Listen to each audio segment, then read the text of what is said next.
안녕하세요. 세상의 모든 가슴 3, 4호 성형외과의 한균함 원장입니다.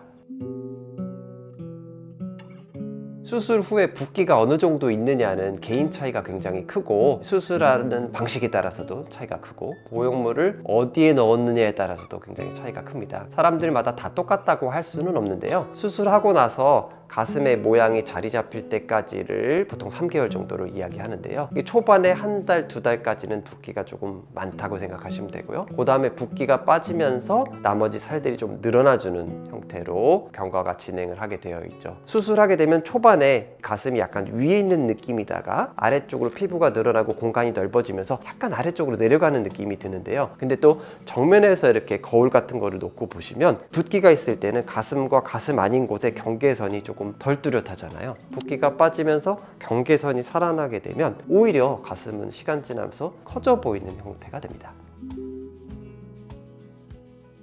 수술을 어느 위치에다가 절개를 어떻게 해서 하느냐에 따라 좀 다릅니다. 밑선 절개를 하게 되면 상대적으로 윗볼록이 좀 적고요, 겨드랑이가 윗볼록이 많기는 한데 그 보형물 자체의 위치가 제대로 잡혀 있다면 대부분은 2달에서 3달이면 윗볼록이 좋아집니다. 피부가 되게 타이트하고 가슴이 좀 적고 이런 분들, 상대적으로 피부가 늘어날 때까지 시간이 필요하고, 그 피부가 늘어나 줄 때까지 시간이 좀 오래 걸리니까 윗볼록처럼 느껴지는 기간이 길 수 있습니다. 그래서 이거는 모두에게 다 동일한 건 아닙니다.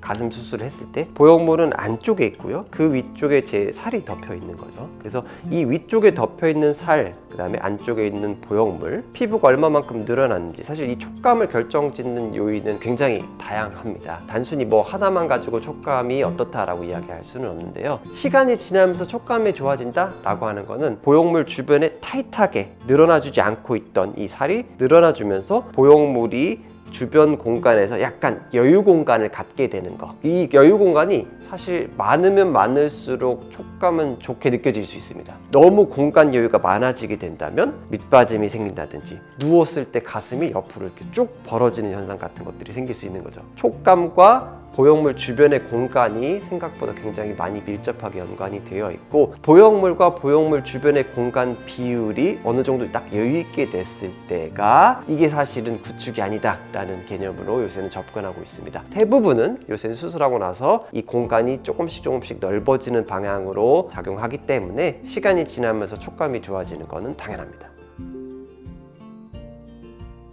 가슴 수술하러 오신 분들 중에서 엎드려서 주무신다고 하는 분들도 간혹 있으시고요, 옆으로 누워 주무신다라고 말씀하시는 분들도 계십니다. 그래서 이런 분들은 수술 후의 자세에 대해서 되게 걱정이 많으시거든요. 왜냐하면 주로 똑바로 누워서 자는 게 좋다라고 하는 얘기를 들었으니까요. 자세를 살짝 옆으로 취하는 거는 크게 문제가 없다라고 저는 설명을 드리고 있습니다. 왜냐하면 한 자세로 이 보형물이 이렇게 옆으로 눌린 상태로 몇 시간씩 누워있는 사람은 대부분 없으니까요. 옆으로 누웠다고 하더라도 자세를 한 번씩 바꾸게 되기 때문에 그 자면서 이루어지는 순간적인 눌림이 보형물의 위치 변화를 이끌어낼 거라고 생각하지는 않습니다. 다만 이렇게 엎드려 주무신다고 하는 분은 예외적으로 이 부분은 좀 조심해야 되는 거고요, 2-3달 정도는 조심해야 된다라고 알고 계시면 되겠습니다.